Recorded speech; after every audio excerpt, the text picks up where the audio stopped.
Friends of Tifa, kita jumpa kembali dalam Tifa and Friends. Kali ini kita akan bincang-bincang dengan Bambang Harimurti, dulu CEO dari Tempo Group, sekarang masih menjadi konsultan pada banyak sekali kegiatan yang berkaitan dengan media, dan kita kali ini akan membahas mengenai komunikasi pemerintah selama pandemi kepada publik. Dan kita tahu bahwa pemerintah sebetulnya menjadi narasumber terbesar saat ini di TV dan di media mainstream untuk menyampaikan informasi terus-menerus mengenai perkembangan pandemi ini. Nah, yang ingin kita tanyakan, Mas Lukas Ruarso dan saya ingin menanyakan kepada Anda, Bung Bambang Harimurti, apakah cara penyampaian informasi itu menurut Anda sebagai praktisi media sudah memadai? Apakah baik dan benar atau malah membingungkan? Apa menurut Anda? Terima kasih Mbak Ibra, pertanyaan yang baik bagi saya. Saya melihat banyaklah hal yang bisa diperbaiki dari komunikasi publik pemerintah, walaupun saya lihat ada semakin baik ya, tetapi masih jauh. Dan salah satu indikatornya, kalau kita baca media-media, terutama media asing, itu ya banyak dikritik dengan cukup pedas juga beberapa cara komunikasi yang konyol ya dari para terutama pejabat publik Indonesia. Yang pertama kita kenal misalnya dulu kan sering dikutip Menteri Kesehatannya dan para pejabat nganggap Indonesia nggak akan kena wabah, ya kan? Seolah-olah kebal lah. Ada wakil presiden bilang karena orang Indonesia suka sholat, suka wudhu, jadi nggak kena. Gitu. Ya, ada yang bilang wah karena orang Indonesia udah biasa makan jorok, nggak akan kena. Dan komunikasi publik seperti ini menyebabkan masyarakat jadi tidak terlalu peduli dengan wabah COVID, sehingga akibatnya terjadi penularan dan berkembang dengan sangat pesat. Dan yang kedua, kesalahannya adalah seperti diakui juga oleh Presiden Jokowi, pada awalnya pemerintah berusaha memberikan informasi yang sangat terlambat, sengaja supaya dengan alasan supaya masyarakat tidak panik. Tapi akibatnya masyarakat malah lihat nggak mungkin jumlahnya demikian ya, dan akhirnya diakui oleh Presiden Jokowi bahwa memang pada awalnya beberapa informasi ditahan. Tapi kita lihat memang pada saat itu kelihatannya pemerintah merasa, waduh kalau kita tiba-tiba berubah bilang tingkatkan kewaspadaan, nanti pernyataan-pernyataan sebelumnya yang mengatakan kita kebal itu jadi hancur gitu ya. Jadi terbawa oleh momentum itu. Dan itu sendiri menunjukkan cara berkomunikasi yang buruk. Karena sebetulnya nggak apa-apa kok kalau dalam menjalankan tugas karena keterbatasan informasi kita memberi kesimpulan yang salah sebagai pejabat publik. Yang penting begitu tahu salah, segera diperbaiki dan kemudian dijelaskan kenapa waktu itu salah gitu. Ini malah meneruskan ketidakbenaran itu menurut saya dosa yang lebih berat. Dan ya itu saya kira yang di awal ya. Mas. Tapi sampai bulan Juli kita lihat ada diskrepansi kan, ada perbedaan yang sangat besar antara angka resmi yang diberikan oleh tim Satgas COVID dengan angka yang sebenarnya. Nah itu media mainstream, Tempo salah satu kan mencoba meluruskan berita itu, dan itu malah melahirkan polemik di dalam masyarakat. Dan saya tahu masjid-masjid malah mempertanyakan mana yang benar, mana yang salah. Itu menurut Mas Bambang apa yang harus dilakukan? Saya kira memang ada kesalahan yang dalam tanda kutip disengaja, tapi ada yang memang tidak disengaja ya. Dan menurut saya sebetulnya informasi yang paling bagus itu pemerintah itu seperti di kode etik jurnalistik lah, ketika dia menyampaikan itu yang diyakini benar pada saat itu gitu. Bahwa besoknya kemudian nggak benar, nggak apa-apa, tapi dijelaskan kemarin itu salah karena ini gitu. Sehingga masyarakat tuh bilang, kalaupun salah pemerintah nanti pasti akan dikoreksi. Nah gitu kan. Udah lama-lama muncul kredibilitas. Nah, pada awalnya itu memang saya lihat yang pertama ya biasalah, karena tadinya merasa kebal, tiba-tiba terjadi wabah, tidak siap. Jadi kesalahan itu terjadi karena ketidaksiapan. Nah, yang kedua, kesalahan terjadi karena tadinya Kementerian Kesehatan sepertinya mau memonopoli semua hal, termasuk testing. Sehingga yang boleh testing hanya Kemenkes. Akibatnya kapasitas testing tidak memadai, ya. Dan juga kewalahan akhirnya. Akibatnya orang yang diperiksa hari ini mungkin baru keluar hasilnya 2 minggu kemudian. Nah, itu yang menimbulkan diskrepansi. Nah, kemudian setelah dikritik, akhirnya semua yang punya kemampuan boleh melakukan tes. Tapi pemerintah pusat yang berhak sebagai official, itu wajar kalau itu. Dan juga untungnya kita punya juga kan, seperti dulu waktu ada pemilu, ada kawal pemilu, sekarang ada kawal COVID. Teman-teman yang mengetahui soal ini dan punya kemampuan IT juga melakukan. Saya sendiri sih melihat semenjak diambil alih oleh Pak Doni, itu terjadi perbaikan yang lumayan, ya. Sehingga lebih banyak kesalahannya itu terjadi karena masalah kesulitan di lapangan, kesulitan teknis.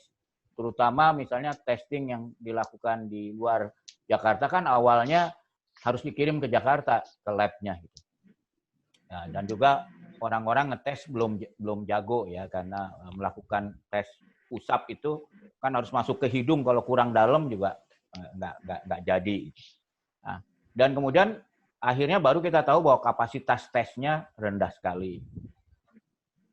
Nah, ini semua lalu, nah ya ini yang paling parah adalah kemudian orang yang mati karena COVID itu kalau belum dites tidak dinyatakan kematian karena COVID gitu. Jadi kalau dia meninggal sebelum tes, gitu. Padahal panduan WHO jelas kalau dia sudah ada gejala, walaupun belum sempat dites positif, kalau gejalanya memang memenuhi syarat tertentu, nah itu ya harus dinyatakan sebagai meninggal karena COVID.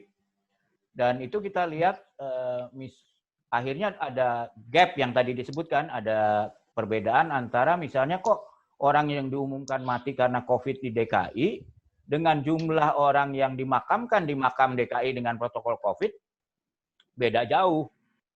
Gitu. Yeah. Karena memang kalau secara kesehatan ya orang yang sudah ada gejala COVID kalau meninggal harus diasumsikan kena COVID dan dikubur dengan protokol COVID. Tapi karena waktu itu ada kepentingan yang lain mengatakan kalau belum dites positif, kita nggak boleh bilang itu COVID. Nah, tapi bulan April ini diperbaiki lebih sesuai dengan COVID. Ya.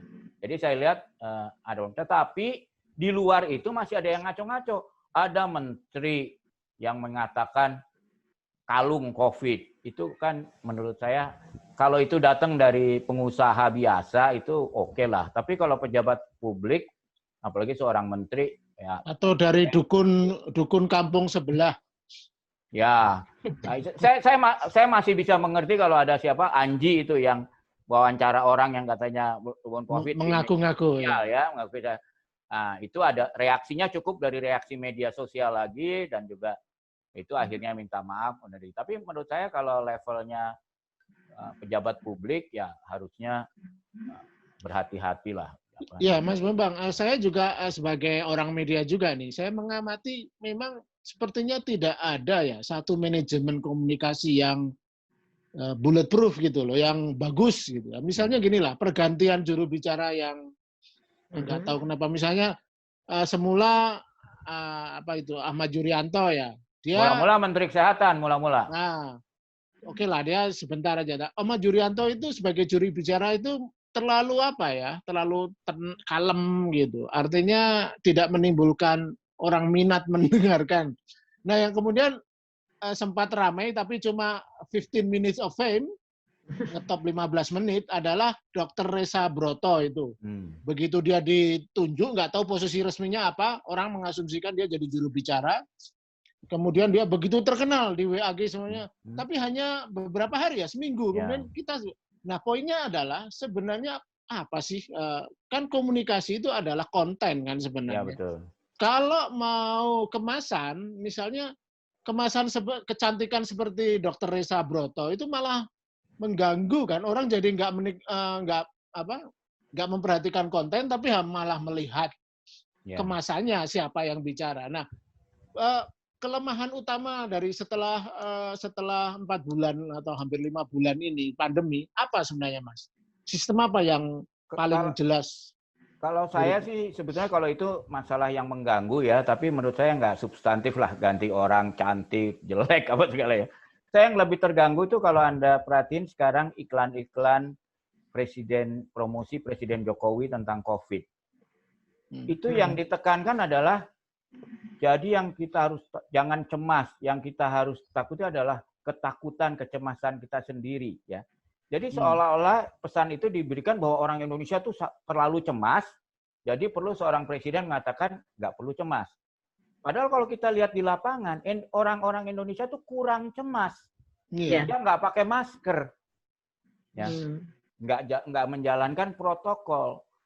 Jadi saya juga berusaha menginformasikan pada teman-teman ini, tolong justru presiden itu diganti pesannya. Pesannya tuh justru Anda tuh pakai masker bukan hanya melindungi diri Anda, tapi melindungi orang-orang sekeliling Anda yang Anda cintai. Orang tua Anda, kakek Anda. Mungkin aja anak muda, terutama untuk anak muda. Anak muda kan sebetulnya risikonya kecil kalau dia sehat ya. Kemungkinan kalau kena juga 80% itu kan nggak bergejala. 2 minggu sembuh sendiri. Tapi kan dia pulang ke rumah, ada ibunya, ada bapaknya, mungkin ada udah sakit, ada diabetes atau ada penyakit jantung, apalagi kalau ada kakeknya, neneknya. Nah, mereka tertular. Nah, kalau mereka tertular itu risikonya tinggi gitu loh.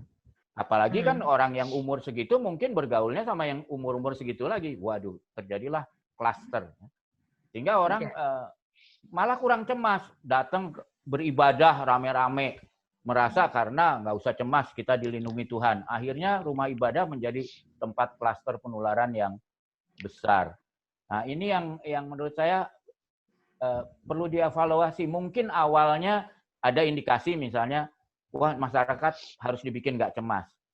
Tapi kan harus dievaluasi, lalu masyarakatnya apa sekarang masih cemas juga? Kalau ini malah, kalau menurut saya masyarakat kurang cemas menghadapi COVID ini, sehingga kita lihat harus dicemaskan, Mas ya. Harus dibilang Anda harus lebih cemas dari ini gitu, harus lebih waspada, bukan jangan cemas gitu. Jadi pesannya ini di dalam kurang cemas, Mas Bambang, sekarang kan kita sudah mendapat berita baik bahwa vaksin sudah di round the corner, di belokan yang berikutnya sudah ada vaksin. Menurut Anda bagaimana nih komunikasi tentang vaksin? Ini juga menurut saya ini komunikasi yang memabukkan ya, karena menurut saya kalau anak muda sekarang bilang PHP, pemberian harapan palsu. Karena dimanapun di dunia sekarang ini belum ada vaksin yang terbukti ampuh. Yang ada adalah ada beberapa vaksin sudah uji coba tahap terakhir, termasuk dari Sinovac dari China, sekarang uji klinis tahap ketiga di Bandung. Kalau itu pun kalau sukses, belum tentu sukses juga. Karena kalau kita lihat sejarahnya, vaksin itu kalau udah uji klinis tahap 3, kemungkinan suksesnya 65% lah. Kira. Gimana kalau ternyata vaksinnya gagal? Kan kekecewaan masyarakat yang udah sekarang harapannya dilambungkan besar, itu kan. Apalagi ditambah lagi, wah ini Menteri BUMN bilang Bio Farma sanggup memproduksi 250 juta dosis dalam setahun. Itu kalau bagi orang yang mengetahui proses vaksin, itu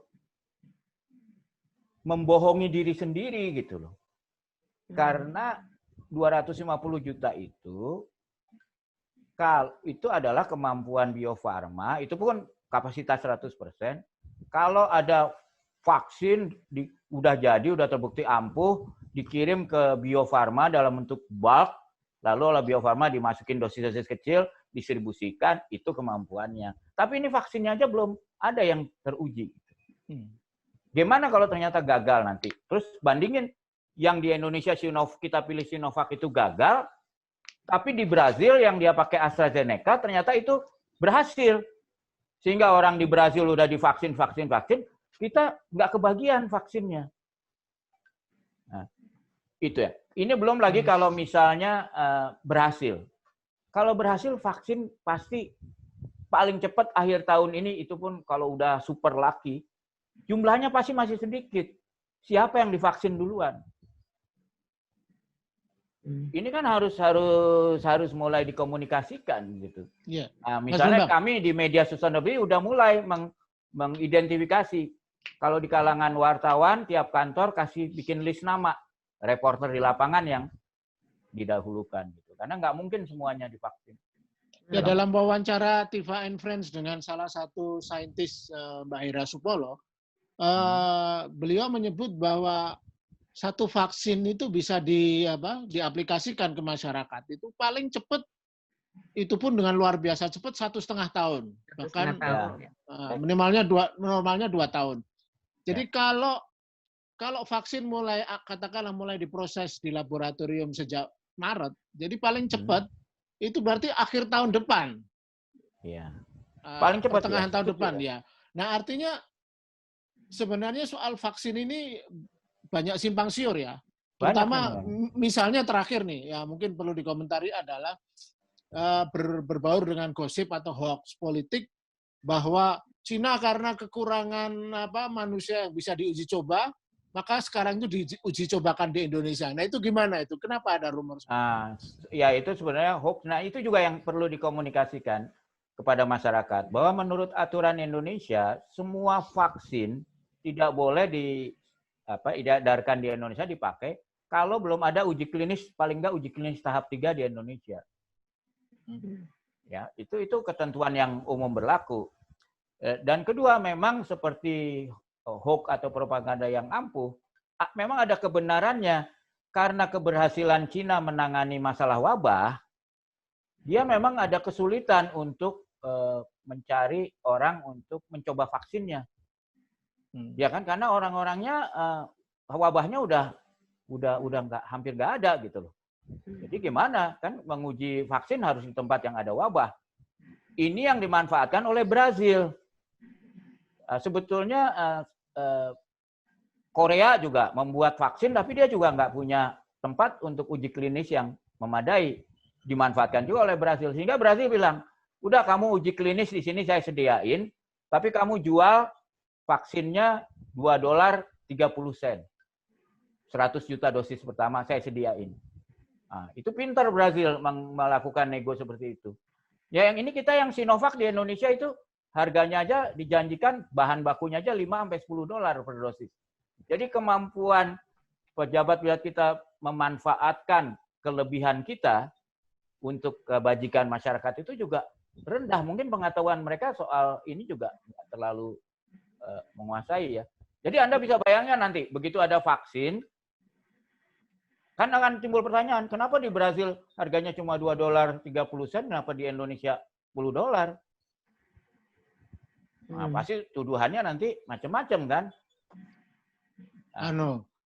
Maklar, pejabat Indonesia jadi maklar, cari untung dari. Ya, bisa. Walaupun mungkin emang karena kebodohan aja bisa juga gitu.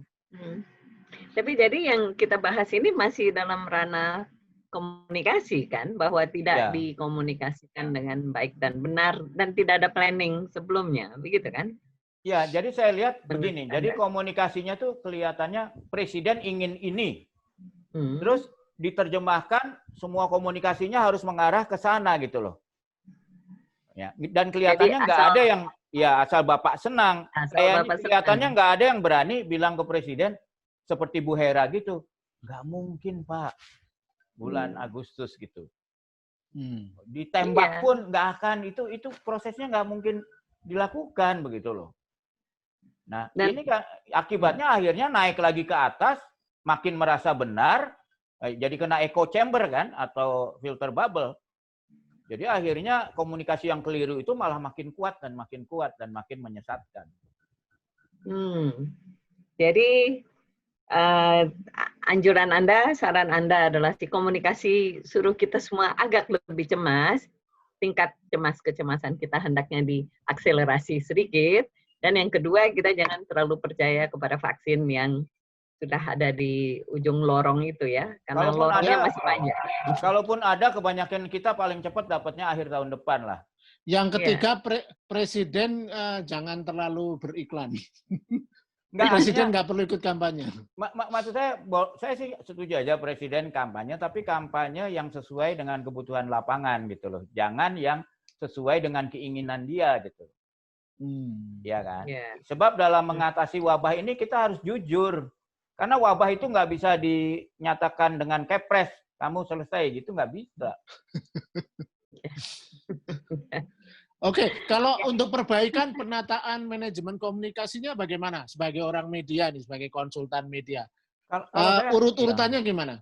Kalau saya merasa paling bagus itu orang yang tahu sehari-hari mengetahui keadaan lapangan itu orang yang sebaiknya bertanggung jawab atau memberi kewenangan pada seseorang untuk melakukan tugasnya, sehingga dia bisa mengatur tanpa harus lapor ke presiden sekarang kecemasan harus direndahkan, sekarang harus ditinggikan. Jadi dia menyesuaikan pesan itu sesuai dengan keperluan untuk menghilangkan wabah ini secepat mungkin gitu ya.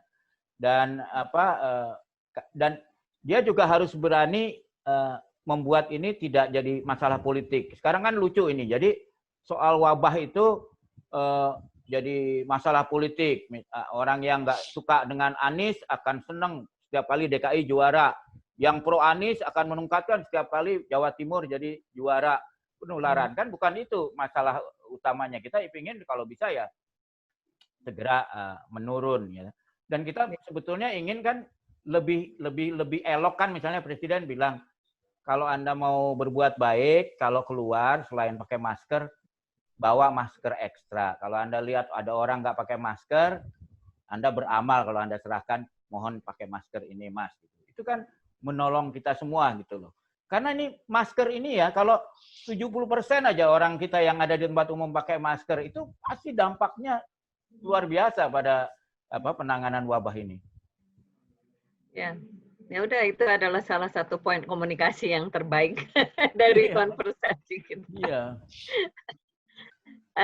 Dan jadi penanganannya adalah saya kira jangan terlalu membalkan harapan ya tentang vaksin. Saya ingat yang dikatakan Dr. Hera, ketika vaksin yang dulu untuk yang wabah yang bukan wabah, ketika kita TBC dan lepra dan yang satu lagi cacar, itu pun ketika vaksinnya sudah ada, peleraian terhadap penyebaran si contagion itu masih membutuhkan 4-5 tahun lagi. Betul.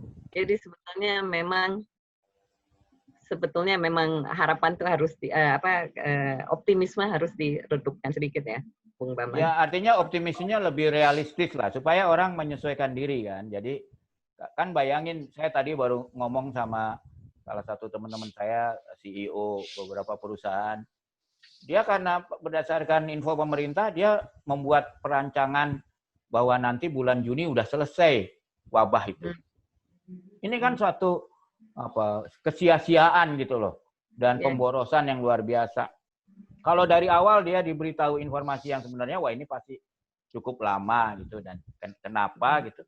Nah, dia mungkin kan kalau dalam wabah itu umumnya bisnis itu melakukan hibernasi.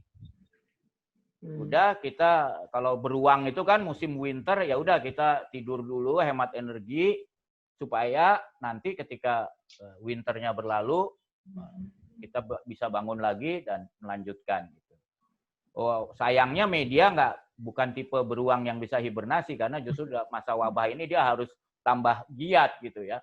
Itu wajar kalau industri media itu seperti industri kesehatan, juga security, justru di era wabah ini dia harus dapat dukungan khusus.